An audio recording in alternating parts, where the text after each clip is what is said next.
Puji Tuhan, pagi ini kita memasuki bulan ini adalah bulan misi. Karena tema besar dari gereja kita setiap bulan itu berganti. Berbicara tentang misi, keluarga, juga tentang keintiman. Hari ini kita mau belajar bersama-sama untuk merenungkan firman Tuhan yang saya ambil. Temanya adalah visi seorang hamba. Mungkin bertanya begini, kenapa temanya visi hari ini?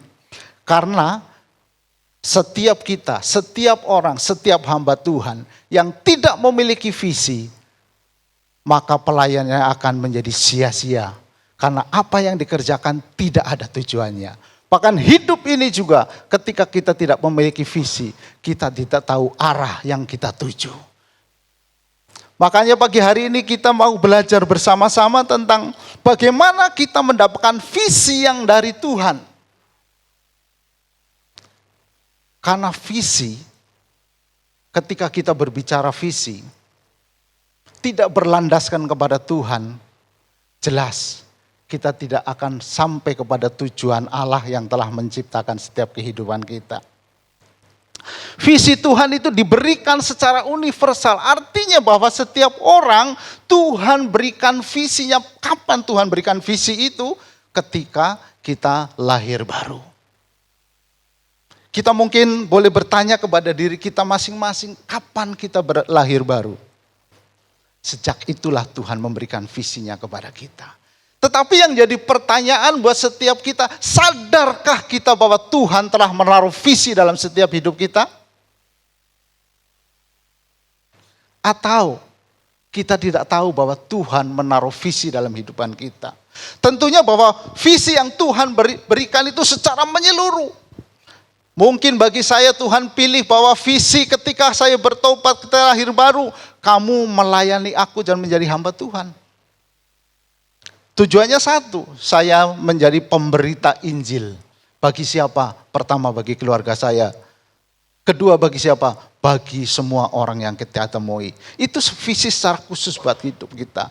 Tetapi mungkin saudara-saudara visinya berbeda. Tuhan berikan visi bahwa engkau menjadi seorang pekerja. Maka lakukan pekerjaan itu sesuai dengan apa yang tertulis dalam firman Tuhan. Orientasinya yaitu Allah. Saya bekerja giat untuk Tuhan. Saya melakukan segala sesuatu itu untuk kemuliaan Tuhan Yesus. Jadi tidak ada lagi kata karyawan, ya saya cuman begini pekerjaan. No. Pekerjaan itu adalah visi yang Tuhan berikan kepada saudara dan saya untuk kita kerjakan dengan sepenuh hati. Sehingga apa yang kita kerjakan menghasilkan sesuatu yang maksimal. Kalau engkau jadi hamba Tuhan, engkau dengan hati yang tidak sepenuhnya makanya kau lakukan tidak pernah maksimal, tidak ada hasilnya. Engkau sebagai orang pengusaha, Tuhan engkau pilih setiap engkau yang menjadi usaha. Makanya kita kerjakan segala sesuatu dalam usaha memajukannya. Orientasinya adalah Tuhan. Bagaimana kita bawa perusahaan ini memuliakan Tuhan Yesus. Karena begini, baik yang bekerja, baik yang berusaha maupun yang hamba Tuhan, itu orientasi satu untuk kemuliaan Tuhan Yesus. Jadi kalau ada orang hamba Tuhan bilang begini, sudah menyampaikan bahwa saya punya visi, tetapi kalau berpikir selalu adalah untuk kepentingan sendiri, untuk keuntungan sendiri. Jika tidak menguntungkan tidak mau, jika tidak itu membawa namanya besar itu tidak mau. Boleh kita tanyakan, apakah sungguh visi itu dari Tuhan? Nah, kita mau belajar bersama-sama pagi hari ini. Kita bagaimana kita untuk memahami visi. Karena gini, visi itu adalah sesuatu yang dinyatakan yang akan kemudian akan jelas pada finishnya itu kita akan menerimanya. Contohnya murid-murid Tuhan Yesus ketika melihat kemuliaan Tuhan Yesus di atas bukit. Lukas 9:32. Apa yang dilihat oleh murid-muridnya itu gambaran ketika Kristus telah menyelesaikan tugasnya sebagai manusia di dunia. Apa? Kemuliaan Kristus itu dimuliakan di atas gunung. Nah, begitu juga dengan visi setiap kita. Apa yang kita lihat, apa yang kita terima, itu akan dinyatakan Tuhan di kemudian hari. Bagaimana caranya? Kita lihat bahwa dalam Kejadian 12 ayat 1 sampai dengan ke-4. Saya akan bacakan seperti ini. Kejadian 12 ayat 1 sampai dengan 4. Berfirmanlah Tuhan kepada Abraham, pergilah dari negerimu dan dari sanak saudaramu dan dari rumah bapakmu ini ke negeri yang akan kutunjukkan kepadamu. Aku akan membuat engkau menjadi bangsa yang besar dan memberkati engkau serta membuat namamu masyhur dan engkau akan menjadi berkat. Ayat yang ketiga. Aku akan memberkati orang-orang yang memberkati engkau dan mengutuk orang-orang yang mengutuk engkau. Dan olehmu semua kaum di muka bumi akan mendapatkan berkat. Ayat yang keempat. Lalu pergilah Abraham seperti yang difirmankan Tuhan kepadanya. Dan Lot pun ikut bersama-sama dengan dia. Abraham berumur 75 tahun ketika ia berangkat ke Haran. Kita mau melihat bahwa yang pertama harus memiliki hubungan pribadi dengan Allah yang sungguh sangat mendalam. Abraham ini adalah orang yang sangat dekat dengan Tuhan. Terbukti ketika Tuhan berbicara kepada dia. Makanya di perikopnya disampaikan begini, Abraham dipanggil Allah. Artinya Abraham memiliki kedekatan yang sungguh dengan Allah untuk dia dapat mengerti akan visinya Allah, visinya Bapa, visinya Tuhan buat diri hidupnya. Makanya Abraham begitu tahu ketika Abraham dipanggil keluar dari keluarganya, dikeluar dari negerinya, itu sesungguhnya dia tidak muda lagi. Umur 75 tahun. Anak belum ada. Tetapi janji Tuhan apa? Akan menjadi berkat. Artinya bahwa keturunannya itu akan menjadi berkat. Tetapi Abraham sebenarnya belum melihat. Umurnya 75 tahun, belum punya anak. Tetapi visi buat Abraham bahwa harus keluar dari keluarganya, keluar dari negerinya, karena Tuhan akan memberikan suatu negeri yang baru. Coba bayangkan kalau saat ini saudara dan saya, visi Tuhan memanggil kita berhitung umur saya berapa. Saudara, saya sebentar lagi 55, udah cukup tua. Kalau Tuhan memanggil untuk keluar dari negerinya, dari nenek moyangnya, itu bukan sesuatu yang mudah. Apalagi janjinya untuk menjadi berkat. Sementara keturunannya belum ada. Apa yang dilakukan? Karena Abraham ini adalah orang dekat dengan Tuhan, maka ia melakukan seperti apa yang Tuhan firmankan kepadanya. Maka di ayat 4 dikatakan, lalu pergilah Abraham seperti yang difirmankan Tuhan. Dalam perjalanannya tentu nggak mudah. Dia tahu bahwa Tuhan memanggil dia untuk menjadi berkat. Tetapi karena perjalanannya yang begitu panjang, banyak liku-liku yang dihadapi. Suatu saat Abraham mungkin berpikir bahwa saya punya visi, Tuhan memberkati, tetapi sampai saat ini anaknya belum ada. Nah, hati-hati ketika kita memiliki visi yang dari Tuhan. Dalam pelayanan ini seringkali Tuhan membiarkan kita untuk menghadapi segala tantangan. Tuhan membiarkan kita untuk menghadapi segala problem. Tujuannya untuk membentuk kita supaya sungguh-sungguh menjadi dewasa matang. Tetapi apa yang dilakukan Abraham? Dia melihat jauh, anak belum ada, bagaimana saya mau menjadi berkat? Akhirnya dia mencoba untuk menyampaikan, untuk menuju kepada visinya Tuhan dengan caranya sendiri.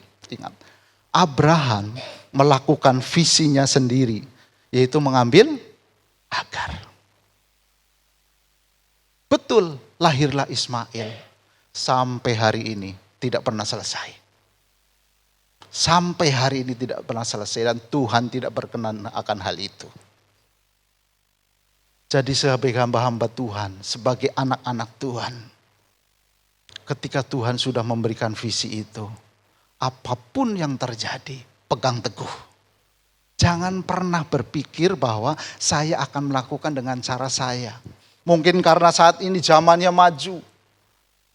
Teknologi semakin luas. Pemahaman semakin tinggi, orang semakin pinter. Dia bisa melakukannya sendiri. Dan terjadilah sesuatu yang sangat-sangat luar biasa, tidak bisa diselesaikan bahkan sampai hari ini. Puji Tuhan, Abraham sadar. Dia bertobat. Dan Tuhan kembalikan visinya dengan diberikan Ishak sebagai anak perjanjian. Saudara tahu, karena tuh Abraham coba menyelesaikan dengan visinya sendiri, dunia menjadi kacau. Dunia menjadi kacau. Maka hari ini kita mau belajar.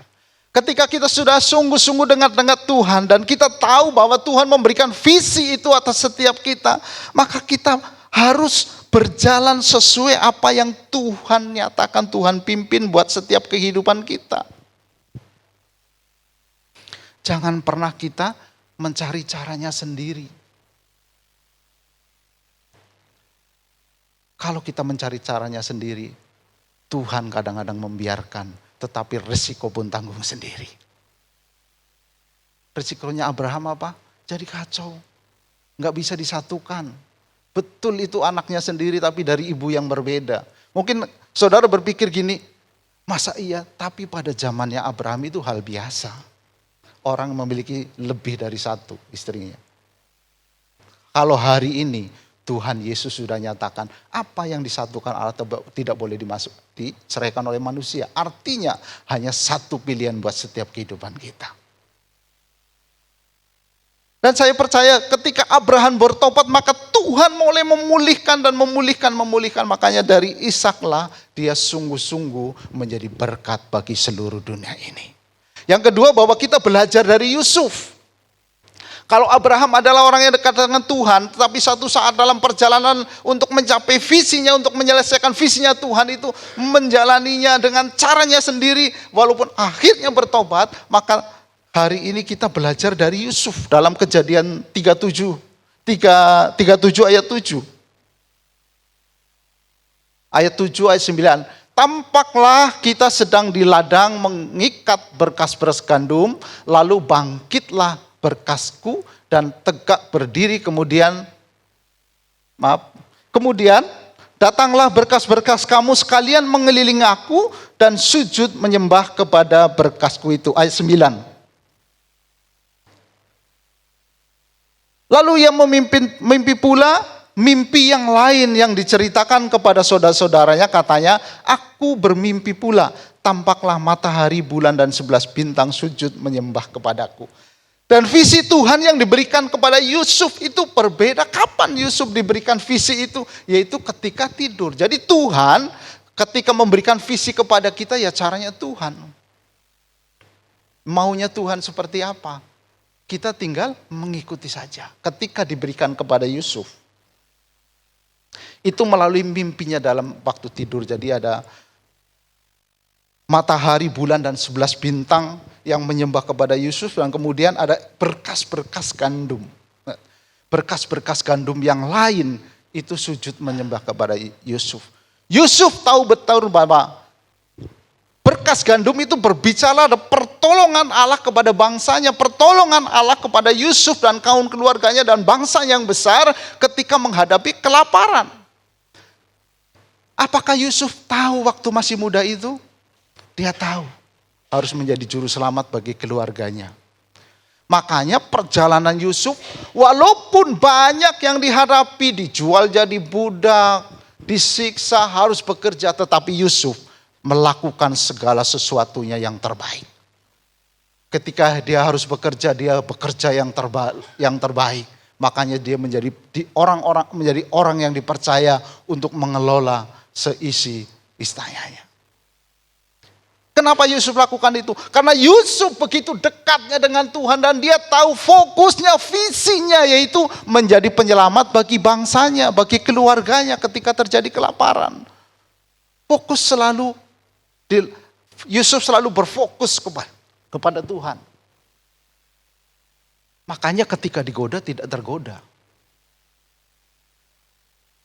ketika dia lari keluar, bukan lari ke dalam. Itu menandakan sungguh-sungguh dia fokusnya kepada Allah karena dia tahu ada visi yang Allah berikan kepada Yusuf untuk menjadi sang penyelamat.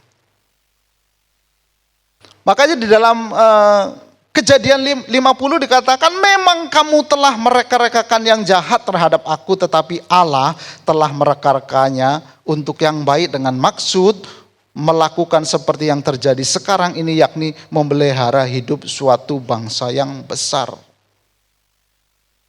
Yusuf tahu betul. Yusuf tahu, makanya dia sungguh-sungguh sangat menjaga sekali dalam hidupnya supaya visi itu tercapai.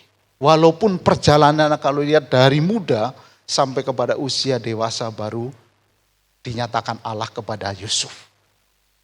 Melalui apa? Kelaparan yang terjadi.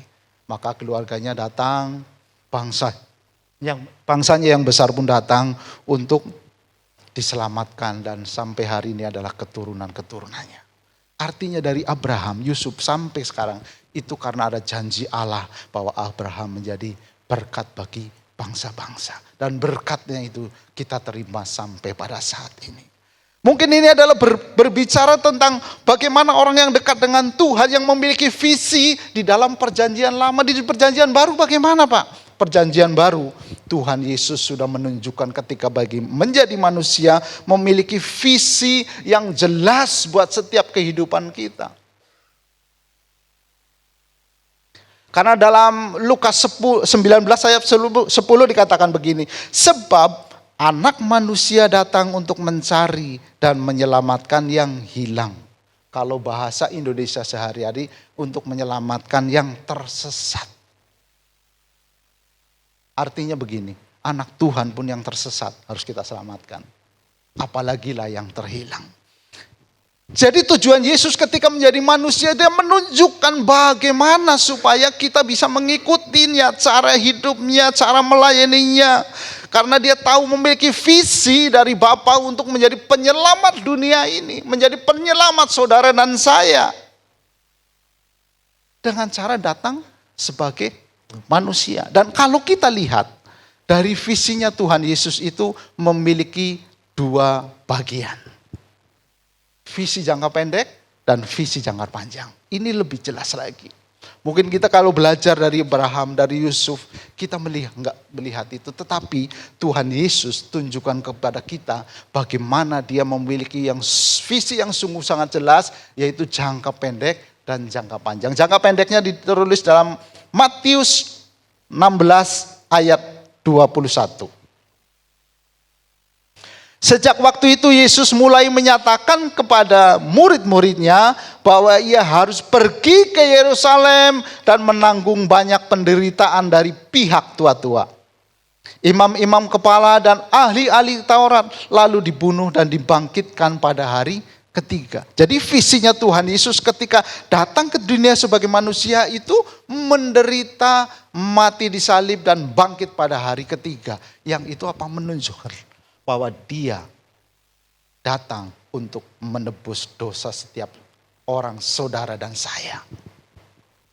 Jelas visinya, visi jangka pendeknya. Mengakhiri sebagai manusia itu mati disalib untuk menebus dosa saudara dan saya. Menebus dosa atas seluruh dunia. Dikatakan akan mengalami banyak penderitaan di situ. Dibunuh. Tetapi endingnya adalah dibangkitkan pada hari ketiga. Ini bisa disaksikan oleh seluruh murid-muridnya. Bukan suatu cerita. Tetapi menunjukkan bahwa ia bangkit dari kematian. Yesus telah bangkit untuk menebus setiap dosa-dosa kita. Dan visi jangka panjangnya di dalam Yohanes 17 ayat 20 sampai dengan 23. Yohanes 17 ayat 20 sampai dengan 23 dikatakan begini. Dan bukan untuk mereka ini saja aku berdoa, tetapi juga untuk orang-orang yang percaya kepadaku oleh pemberitaan mereka. Supaya mereka semua menjadi satu sama seperti Engkau, ya Bapa, di dalam aku dan aku di dalam Engkau.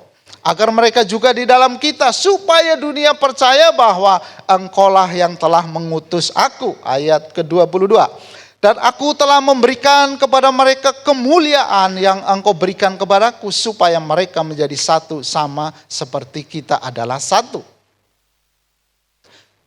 Dan di sini kita melihat bahwa visi jangka panjang Tuhan Yesus itu disampaikan kepada kita bahwa Tuhan Yesus itu bukan saja memiliki visi secara umum, tetapi misi secara pribadi, dan juga visi yang ditugaskan Allah kepada dia.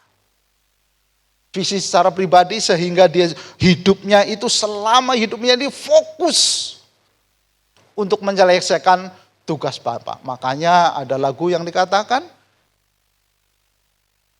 makananku ialah menyelesaikan pekerjaan Bapa.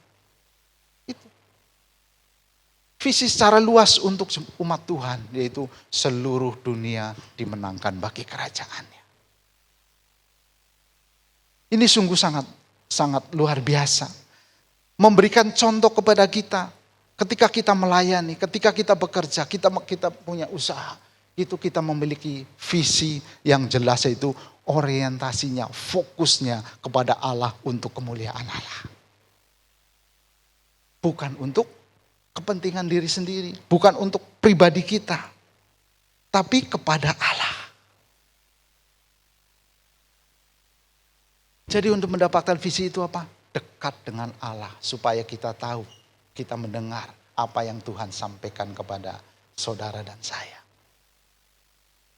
Yang kedua,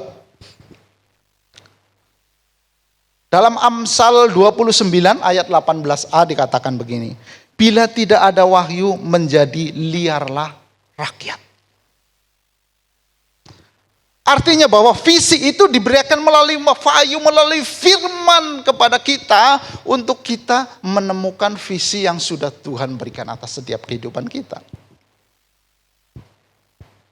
Saudara tahu, gini, ketika GBI Sungai Yordan yang ada di Depok, itu cabang dari tempat ini, berdiri,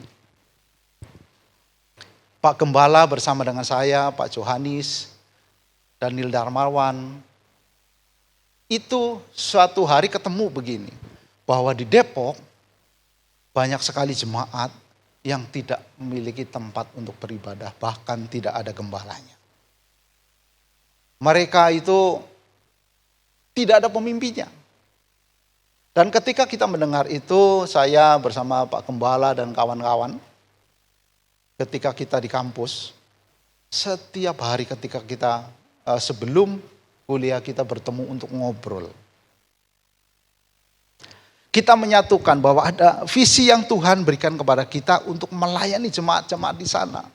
Maka ketika kita ketemu, kita bersama-sama, kita bicarakan, kita berdoa, kita meminta pimpinan Tuhan, firman yang sudah kita pelajari bagaimana diaplikasikannya. Bukan untuk tujuan pribadi, tapi tujuannya untuk melayani orang banyak. Maka dimulailah kita pertemuan, pergi ke sana. 1 bulan sekali untuk komsel, rutin 2 bulan, dan akhirnya lama-lama kita coba untuk buat ibadah bukan di hari Minggu. Dibuka ibadah dan perjalanan waktu kita bicarakan bersama-sama. Akhirnya ibadah di hari Minggu 1 kali. Itu visi yang Tuhan berikan secara bersama-sama kepada kita, yaitu apa? Melayani jiwa-jiwa yang ada di sana. Tidak ada kepentingan pribadi, tidak berpikir untung rugi. Tetapi karena Tuhan sudah berikan itu kepada kita. Dan akhirnya sudah 7 tahun hari ini berdiri. Dan Bapak Gembala kembali lagi ke pusat. Tetapi tanggung jawab masih kita lakukan bersama-sama. Artinya bahwa visi itu kita terima ketika kita merenungkan firman Tuhan bersama-sama. Bukan Matius 28 saja yang harus kita jalani, tetapi ada yang diterapkan dalam setiap kita. Bagaimana kita menjalani visi itu. Kita perlunya menyelidiki firman Tuhan, perlunya kita memahami akan firman Tuhan dengan benar supaya kita tidak menyesatkan dan salah menafsirkannya. Itu penting buat setiap kita. Makanya kalau kita sedang merenungkan firman Tuhan, kita pahami, kita meminta penerangan Roh Kudus akan firman yang diberikan itu, akan firman yang kita baca itu. Karena firman-Mu adalah pelita bagi kakiku, kata Mazmur 119.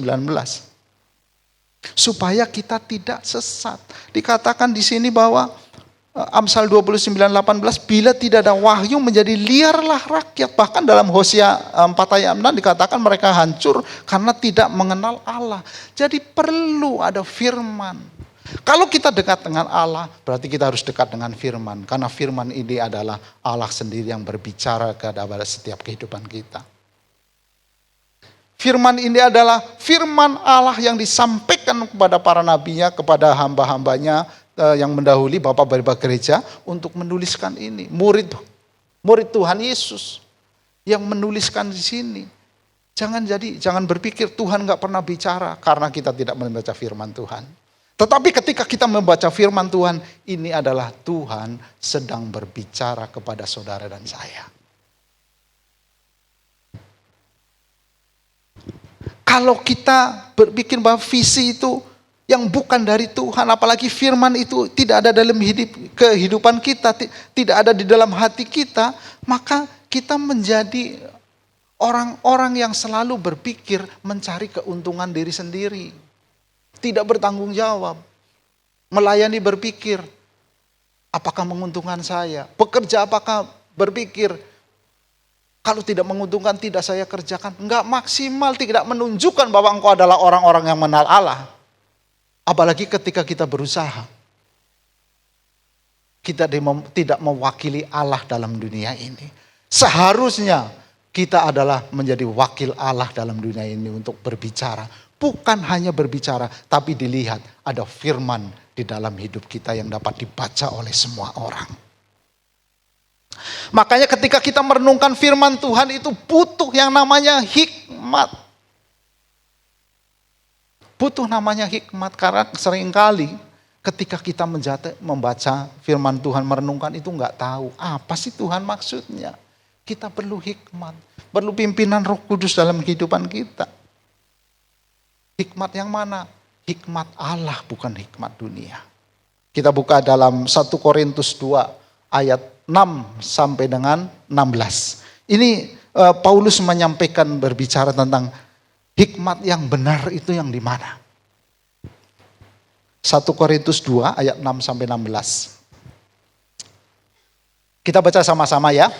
Sungguh pun demikian kami memberitakan hikmat di kalangan mereka yang telah matang, yaitu hikmat yang bukan dari dunia ini dan yang bukan dari penguasa-penguasa dunia ini, yaitu penguasa-penguasa yang akan datang. Ingat ya, telah disampaikannya kepada yang matang. Ayat ke-7. Tetapi yang kami beritakan ialah hikmat Allah yang tersembunyi dan rahasia yang sebelum dunia dijadikan telah disediakan Allah bagi kemuliaan kita. Tidak ada dari penguasa dunia ini yang mengenalnya, sebab kalau kiranya mereka mengenalnya, mereka tidak menyalibkan Tuhan yang mulia. Tetapi seperti ada tertulis, apa yang tidak pernah dilihat oleh mata, dan yang tidak pernah didengar oleh telinga, dan yang tidak pernah timbul di dalam hati manusia, semua telah disediakan Allah untuk mereka yang mengasihi Dia. Karena kepada kita Allah telah menyatakannya oleh Roh, sebab Roh menyelidiki segala sesuatu, bahkan hal-hal yang tersembunyi di dalam diri Allah. Siapa gerangan di antara manusia yang tahu apa yang terdapat dalam diri manusia selain roh manusia sendiri yang ada di dalam dia? Demikian pula lah tidak ada orang yang tahu apa yang terdapat di dalam diri Allah selain roh Allah. Ayat 12. Kita tidak menerima roh dunia tetapi roh yang berasal dari Allah, supaya kita tahu apa yang dikaruniakan Allah kepada kita. Ayat 13. Dan karena kami menafsirkan hal-hal rohani kepada mereka yang mempunyai roh, kami berkata-kata tentang karunia-karunia Allah dengan perkataan yang bukan diajarkan kepada kami oleh hikmat manusia, tetapi oleh roh. Tetapi manusia duniawi tidak menerima apa yang berasal dari roh Allah, karena hal itu baginya adalah suatu kebodohan, Dan ia tidak dapat memahami sebab hal itu hanya dapat dinilai secara rohani. Tetapi manusia rohani menilai segala sesuatu, tetapi ia sendiri tidak dinilai oleh orang lain. Sebab siapakah yang mengetahui pikiran Tuhan sehingga ia dapat menasehati dia, tetapi kami memiliki pikiran Kristus. Dari dalam perikop ini kita belajar apa yang disampaikan oleh Paulus mengenai hikmat. Karena kalau hari-hari ini tadi saya sudah sampaikan bahwa selalu orang berpikir tentang logika, berpikir tentang saya sudah tahu, saya sudah benar. Teknologi membuat kita menjadi pintar sehingga kita sering sekali susah membedakan hikmat dari Allah atau bahkan hikmat manusia. Tetapi di sini Paulus sampaikan kepada kita bahwa paling tidak ada 3 sumber hikmat yang disampaikan oleh Paulus melalui 1 Korintus 2 yang tulis ayat 6 sampai 16. Tadi dikatakan ayat 7, tetapi kami beritakan ada hikmat Allah yang tersembunyi dan rahasia. Artinya hikmat sumber yang kita cari hikmat itu adalah sumbernya ada Allah itu sendiri. Makanya ayat di 7 dikatakan, tetapi yang kami beritakan adalah hikmat Allah yang tersembunyi dan rahasia. Kalau kita berbicara tentang hikmat Allah yang tersembunyi, kita lihat coba ke bahasa aslinya itu artinya bahwa hal-hal yang tersembunyi yang kemudian dinyatakan kepada setiap kita. Kenapa? Makanya perlu kita menyelidiki firman. Kan ketika menyelidiki firman, maka yang tidak tahu, yang tersembunyi disingkapkan buat setiap kita umatnya. Jadi, jangan pernah lupa untuk merenungkan firman Tuhan. Minta bimbingan Roh Kudus supaya kita mendapatkan sesuatu, mengerti untuk mencapai tujuan melalui visi yang Allah berikan atas setiap kehidupan kita. Yang kedua adalah sumbernya Roh Kudus. Roh Kudus adalah berbicara ada roh hikmat. Dalam Yesaya 11 ayat 2 dikatakan roh kebenaran. Dalam Yohanes 13 dikatakan Roh Kudus ada Allah itu sendiri. Artinya dia mampu menyelidiki segala sesuatunya. Karena Roh Kudus itu adalah Allah itu sendiri. Perlu buat kita. Ketika kita merenungkan firman Tuhan supaya kita tidak melenceng dan benar, kita minta hikmat itu yang sumbernya satu Allah, yang kedua adalah Roh Kudus, yang ketiga adalah pikiran Kristus. Kenapa Pak pikiran Kristus? Mungkin kita bertanya seperti itu, kenapa pikiran Kristus?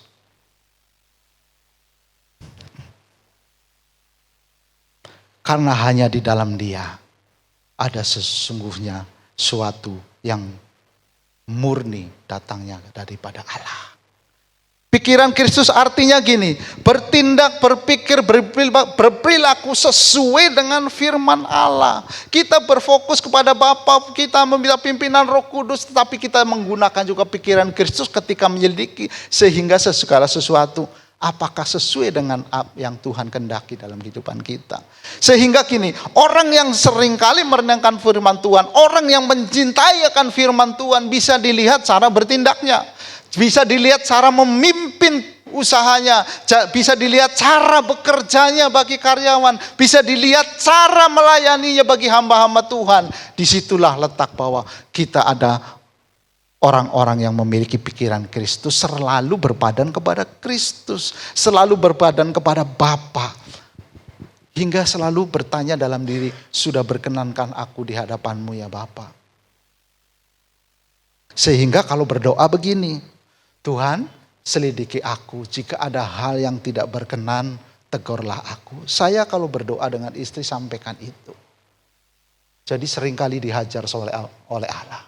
Saya bilang ya saya rela. Yang penting saya berkenan di hadapan Tuhan.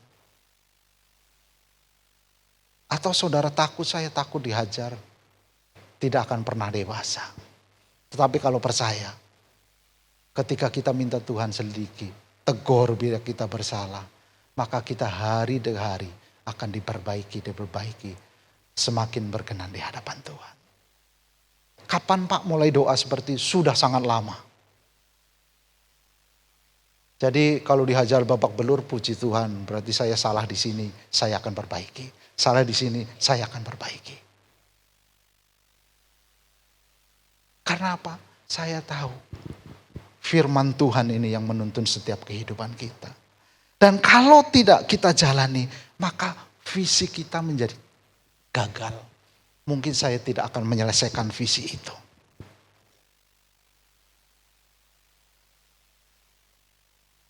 Suatu hari ketika saya mulai mengenal Tuhan Yesus pada usia 23 tahun. Tahun 92. Jadi saya tahun 92 ada orang yang datang menginjili saya cukup lama. Bukan sekali langsung saya bertobat, enggak. Tapi dia rajin. Saya melihat dia ketika datang, dia tidak pernah ngomong Yesus kepada saya. Tapi saya lihat bahwa dia begitu memperhatikan dan begitu baik. Sehingga seringkali ketika kita ngobrol bersama-sama, dia selipkan akan firman Tuhan dalam obrolan itu. Saya dulu tidak tahu. Tetapi rasanya itu damai. Ketika dia menyampaikan firman itu rasanya saya damai. Dan singkat cerita pada bulan Juni tahun 92 tanggal 5 saya mengambil keputusan untuk dibaptis. Sejak dari itu saya terngiang-ngiang. Saya mau jadi pendeta. Padahal saya dulu tidak tahu jadi pendeta. Apa itu jadi pendeta? Tapi karena kalau pendeta itu yang melayani Tuhan. Tapi saya tidak tahu. Jadi pendeta itu berat. Ya. Berat jadi pendeta. Kalau pakai baju salah dikritik. Kalau pergi naik KRL salah juga, pendeta miskin. Kalau naik mobil sombong katanya. Itu salah gitu ya. Karena saya melayani itu di gereja kecil di pinggir saudara ya. Ketika saya sudah bertobat, saya belajar dengan sungguh-sungguh selama 3 tahun. Saya sampaikan Pak Gem.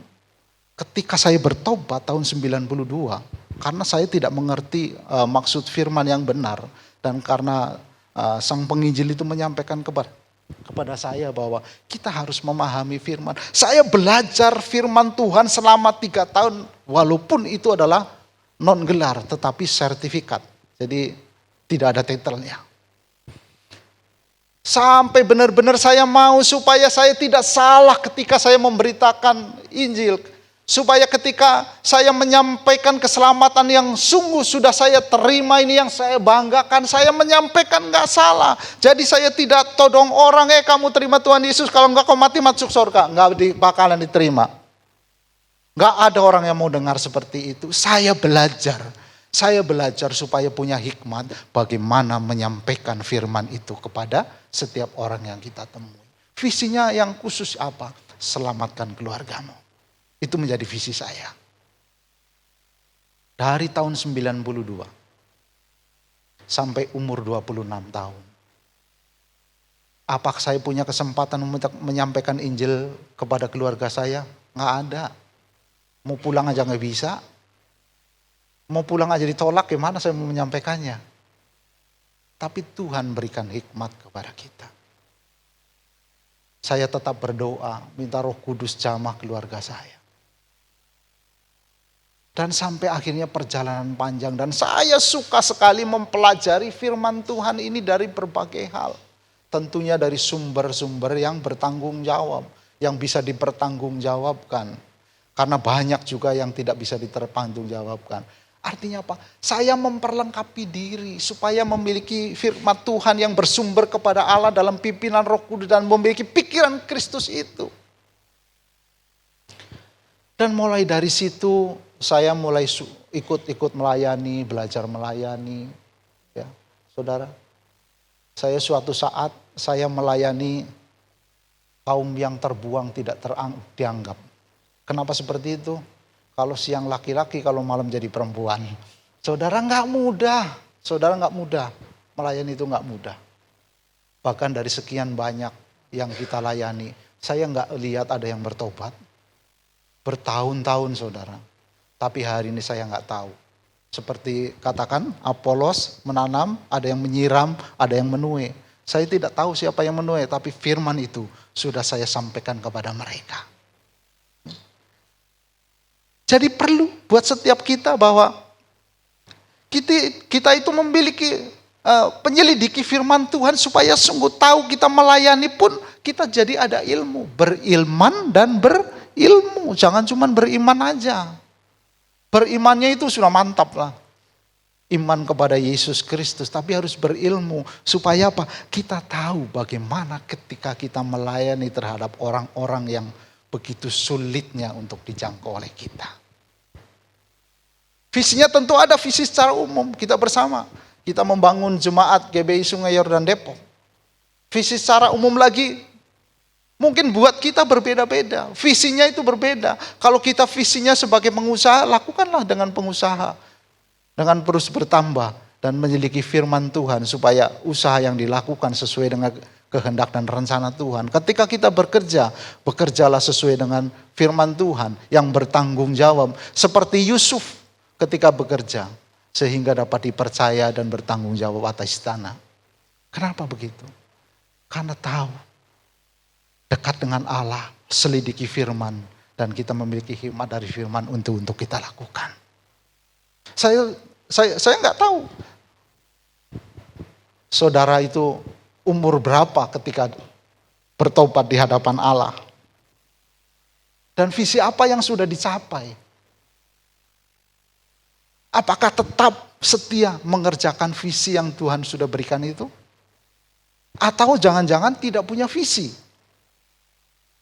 Jadi oleng gitu ya. Dan visi itu adalah penting buat saudara dan saya.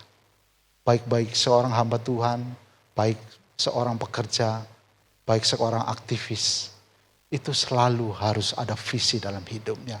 Tentunya adalah visi yang sesuai dengan kehendak dan rencana Tuhan. Perlu kita dekat dengan Tuhan. Yang ketiga bahwa tidak mungkin akan jalan kalau kita tidak memiliki kasih, mengasihi jiwa-jiwa. Coba kita cek. Kalau kita berbicara tentang mengasihi jiwa-jiwa. Berapa banyak orang yang bertobat melalui pelayanan kita. Sudah berapa sering kita memberitakan Injil. Di dalam lingkungan kita, lingkungan keluarga kita, lingkungan pekerjaan kita, di lingkungan aktivitas kita. Atau kapan terakhir. Injil itu diberitakan kepada orang yang kita temui. Itu menjadi perlindungan kita sama-sama. Intinya mengasihi jiwa-jiwa. Mengasihi jiwa-jiwa dulu. Kalau kita lihat Abraham, lihat Yusuf, Nehemia, di perjanjian baru ada Paulus, ada murid-murid Tuhan Yesus. Kenapa dia mau melakukan yang begitu berat? Penindasan, penganiayaan, tetap dia berjalan. Karena hatinya mengasihi jiwa-jiwa.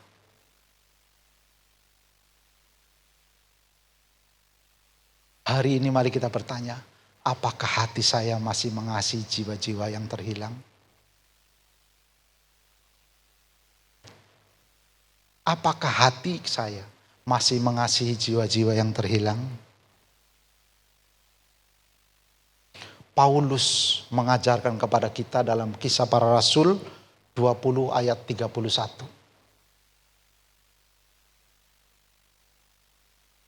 Demikian firman Tuhan. Ini yang disampaikan oleh Paulus. Sebab itu berjaga-jagalah dan ingatlah bahwa aku 3 tahun lamanya, siang malam dengan tiada berhenti-hentinya, menasehati kamu masing-masing dengan mencucurkan air mata. Paulus sampaikan, karena begitu mengasihi jemaat itu dengan mencucurkan air mata, berdoa, bergumul untuk jiwa-jiwa yang dia layani. Karena satu jiwa itu sangat berharga di hadapan Allah. Murid-murid Tuhan Yesus, kenapa rela harus berjalan, mereka menghadapi segala tantangan dari orang-orang yang tidak mengenal Kristus, mengalami penganiayaan. Kenapa dia bisa melakukan seperti itu? Karena dia mengasihi jiwa-jiwa. Dia mau mengajarkan, menyampaikan siapa itu Yesus Kristus yang menjadi penyelamat hidupnya dan penyelamat setiap orang yang percaya. Perlu buat kita. Itu tugas utama bagi setiap orang percaya. Itu visi secara umum yang harus kita lakukan. Matius 28. Itu untuk pergi menyampaikan, beritakanlah Injil. Selamatkan jiwa-jiwa, baptis setiap jiwa-jiwa untuk dimenangkan bagi kerajaan Allah. Mungkin ada visi yang secara umum, ada visi yang secara khusus. Saya memiliki visi secara khusus itu untuk menyelamatkan keluarga saya. Karena dalam keluarga saya ketika saya bertobat itu hanya saya yang mengenal Tuhan. Mungkin dalam satu kampung baru satu juga. Sehingga saya ditolak masuk ke kampung. Pulang kampungnya sendiri ditolak. Puji Tuhan dalam perjalanan yang panjang. Yang lalu ada teman saya di sini. Eko, saudara kami Eko. Itu kampungnya berbeda. Lebih ke atas lagi itu sama. Hanya keluarganya dia. Tetapi hari ini sudah mulai berkembang. Puji Tuhan. Itu karena apa? Karena punya hati. Punya hati yang mengasihi jiwa-jiwa. Kalau orang yang punya hati mengasihi jiwa-jiwa tidak pernah berpikir panjang. Tapi bagaimana orang itu diselamatkan. Kita juga bisa melihat bahwa sesuatu yang dilakukan besar itu tentang kita pernah melihat bangunan gereja batu yang disebut Lalibela. Ya, suatu hari saya sedang nonton tentang kayak secara dunia gitu dengan duduk dengan istri nonton YouTube. Lalu di situ muncul tentang gereja Lalibela. Saya penasaran. Sejarahnya walaupun banyak cerita, saya cari tahu kenapa. Saat ini adalah Lalibela adalah nama kota yang ada di Ethiopia Utara. Tapi sejarah dari gereja batu itu sungguh sangat luar biasa. Pada abad ke-12, ini tidak tertulis dalam Alkitab. Mungkin kalau nggak dibaca wajar, karena di Alkitab nggak ada. Tapi saya lihat gini, pada abad ke-12, pada tahun 1187, itu ceritanya adalah Yerusalem itu dikuasai musuh. Dikuasai kaum Ismail. Dan si Lalibela ini seorang kaisar, dia dalam kisahnya itu pernah mengunjungi Yerusalem dan karena dia adalah tahu betul bahwa Yerusalem itu tempat penyembahan kepada Allah. Sehingga ketika dia mendengar bahwa Yerusalem dikuasai musuh, saudara-saudara kita yang lama, makanya dia berpikir kalau saya tidak buat, maka tidak ada lagi orang yang menyembah dan mengenal Allah. Lalu Lalibela itu pergi di Ethiopia itu membangun gereja yang terbuat dari bukit batu yang diukir. Ini adalah keajaiban dunia di UNESCO. Sampai hari ini gereja itu masih tetap berdiri. Kenapa? Saya berpikir kenapa seperti itu? Karena Lalibela orang yang mengasihi Allah. Orang yang mengasihi jiwa-jiwa. Kalau kita mengasihi Allah, artinya kita juga mengasihi jiwa-jiwa. Karena setiap jiwa itu adalah berharga di mata Allah. Amin. Mau kita memberitakan Injil itu? Kita tidak rela. Kita tidak rela kalau jiwa yang terhilang. Suatu hari ketika saya sudah berkumul dan berdoa, saya punya kesempatan untuk pulang kampung. Lama gak lama. Dari tahun 92, akhirnya tahun 2005 baru bisa pulang. Jauh banget ya. 2004, 2005 mulai dikit-dikit bisa pulang. Sampai akhirnya 2007 kami menikah dan orang tua mau datang. Datang ke gereja maksudnya ya. Datang ke gereja. Tetapi dari situlah rupanya Tuhan mulai membuka penginjilan yang sesungguhnya buat mereka. Bapak tiri saya, karena bapak saya sudah meninggal, bapak tiri saya itu seorang dukun dan tua-tua di kampung. Jadi kalau ngomong itu dihormati. Orang tua di kampung. Mungkin ceritanya kalau kampungnya berbeda, beda cerita. Ini posisi saya di Jawa. Sehingga gini, orang kampung udah terbiasa kalau sakit itu akan datang ke rumah. Nanti dikasih air gitu pulang. Kalau yang sakit lagi datang ke rumah gitu ya. Karena itu profesinya seperti itu buat orang tua di kampung. Menjadi seorang dukun. Suatu hari ketika saya pulang, seperti biasa saya cuma ngobrol begitu aja. saya belum menyampaikan Injil, tapi saya menunjukkan bahwa ada Kristus dalam hidup saya. Dengan cara apa? Perilaku saya, penghormatan saya buat dia. Saya kalau pulang tidak pernah lupa, saya selalu bawa batik, bawa sarung gitu ya. Karena itu yang menjadi pakaian mereka sebagai perhatian buat bapak saya ini. Jadi bapak saya suatu hari di sore hari kita duduk ngobrol di rumah kampung begitu ya, rumah lama. Nak, kamu itu putih, bapak nggak bisa ngelihat. Saudara tahu, itu adalah bahasa dukun. Bapak nggak sanggup, nggak bisa ngelihat. Putih semua, itu saya bersama istri. Putih semua. Oh iya, itu karena ada Yesus dalam saya. Itu jawabnya. Puji Tuhan. Berarti ini sudah dibuka. Tuhan sudah mulai buka untuk menyampaikan Injil itu. Nah, mulai dari situlah saya mulai banyak ngobrol, banyak bicara yang selalu saya kaitkan dengan firman Tuhan. Saya kaitan penebusan Kristus dari mitos, kepercayaan dan sampai kepada penyelamatan itu. Yesus Kristus yang menyelamatkan saya. Jadi yang di dalam diri saya itu adalah Yesus yang telah menyelamatkan saya, Pak. Saya bilang seperti itu. Oh, kalau begitu saya ikut.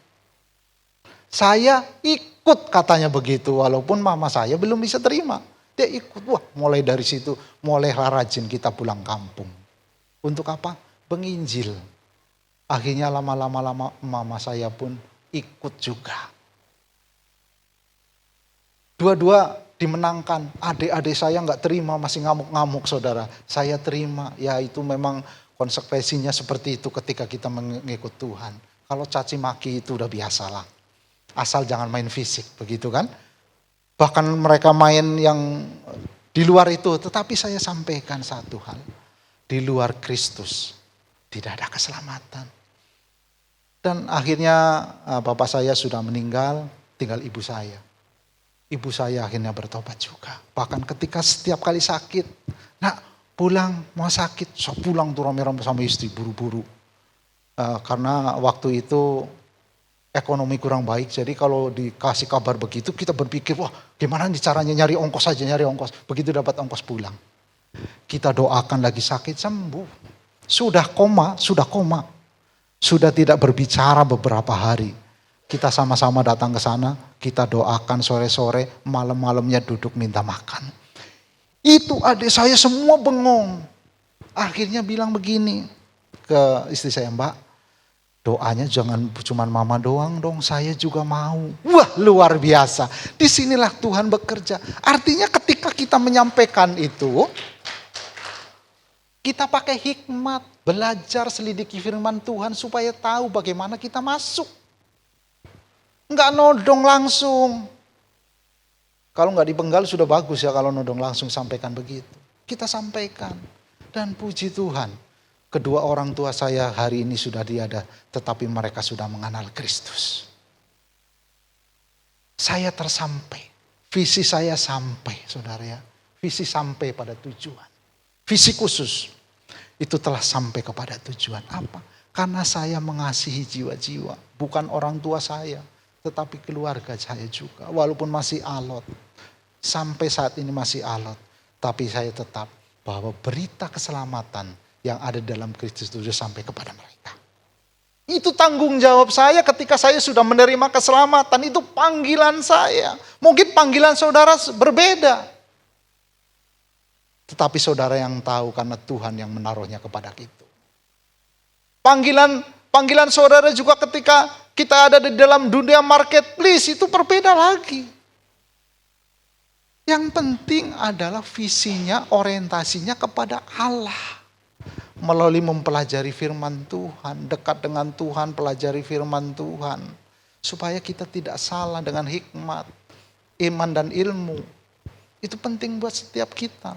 Jadi kalau hari ini kita di bulan misi ini kita tidak berbicara tentang misi. Misi seorang hamba Tuhan. Kita ini semua adalah hamba Tuhan yang harus bertanggung jawab kepada Allah, bertanggung jawab kepada Tuhan. Kalau kita sudah tahu, makanya kita perlu. Seperti Lalibela tadi. Dia nggak rela umatnya nanti tidak mengenal Allah, maka dibangun gereja itu, gereja batu itu. Sampai hari ini kalau melihat ini, oh ini gereja Lalibela yang dia bangun supaya umatnya tetap bisa beribadah. Dan yang terakhir, yang keempat, kesiapan hati untuk mentaati perintah Tuhan ini seringkali yang menjadi berat buat kita kalau kita berbicara visi misi di bulan misi ini. Kesiapan hati untuk mentaati. Abraham taat gak tadi? Taat. Hatinya gak mikir jauh-jauh, gak mikir panjang-panjang. Saya sudah tua sebentar lagi mati. Enggak. Kalau Tuhan sudah memberikan visi itu, melangkah. Taati firman Tuhan, melangkah. Kapan hari ini? Ketika Yusuf mendapatkan visi itu, dia tidak menolak, dijual, ikutin aja. Jadi budak, dia lakukan yang terbaik. Tidak dikomplain oleh tuannya. Artinya bahwa dia lakukan perfect. Sesuai dengan kemampuannya. Bahkan kalau nggak mampu ditingkatkan kemampuannya. Supaya mampu melakukannya. Sehingga kita memiliki hati yang mau taat akan perintah Tuhan. Mengasihi jiwa, punya hati. Kalau nggak punya hati, nggak bisa melangkah. Sehingga gini, ketika firman Tuhan dalam Yesaya 6 ayat 8 dikatakan, lalu aku mendengar suara Tuhan berkata, siapakah yang akan kuutus dan siapakah yang mau pergi untuk aku?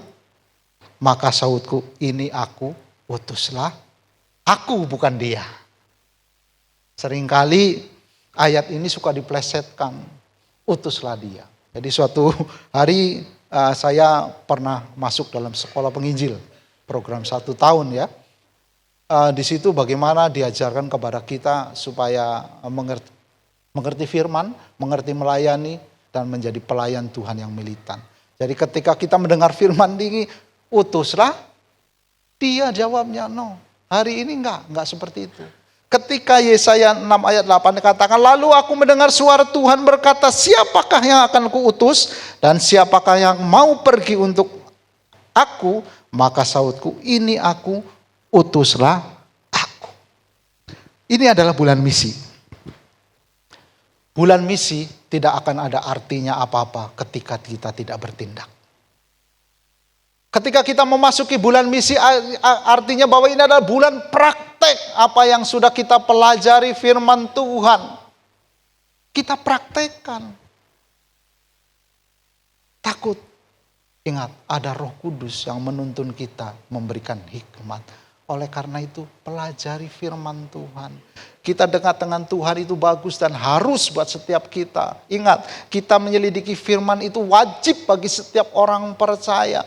Mengasihi jiwa-jiwa itu tidak boleh kita tinggalkan karena keselamatan itu bukan untuk diri kita sendiri. Keselamatan itu harus disampaikan kepada orang lain.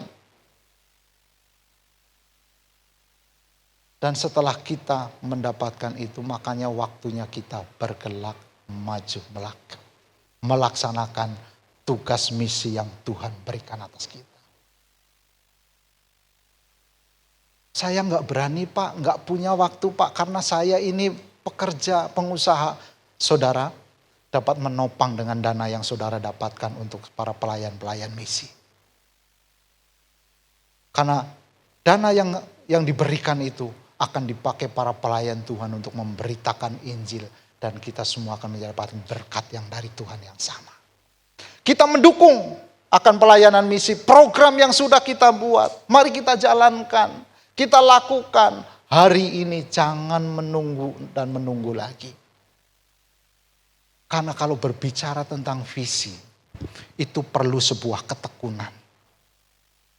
Mungkin yang usaha, saya punya visi dalam usaha, perlu tekun karena tantangannya begitu banyak. Semakin modern dunia ini, semakin berat tantangannya. Sebagai hamba Tuhan, ketika kita diberikan visi oleh Tuhan, perjalanannya itu tuh harus cukup sabar menantinya. Saya punya visi pribadi untuk menyelamatkan keluarga, sabar bertahun-tahun, 15 tahun lebih harus menunggu saya mendengar mereka ikut. Itu suatu yang gak bisa dibayar saudara. Bukan berbicara tentang harta, tapi berbicara tentang jiwa. Dan ketika kita menemukan itu, maka kepuasan kita akan mendorong kita lebih lagi bersemangat dalam kita menjalani tugas yang Tuhan berikan atas setiap kita. Amin. Puji Tuhan, saya mengundang pelayan Tuhan. Jadi hari ini kita telah belajar bagaimana kita memiliki visi Tuhan. Yang pertama itu memiliki hubungan pribadi yang dekat dengan Allah. Yang kedua kita harus menyelidiki firman, karena pewahyuan itu diberikan, firman itu dinyatakan kepada kita ketika kita menyelidikinya. Dan ketiga itu mengasihi jiwa-jiwa. Kalau kita tidak mengasihi jiwa-jiwa, segala sesuatunya tidak akan pernah berjalan. Karena kasih itu adalah pendorong. Motornya itu adalah kasih untuk mendorong kita menyampaikan berita keselamatan itu. Yang ketiga itu bertindak.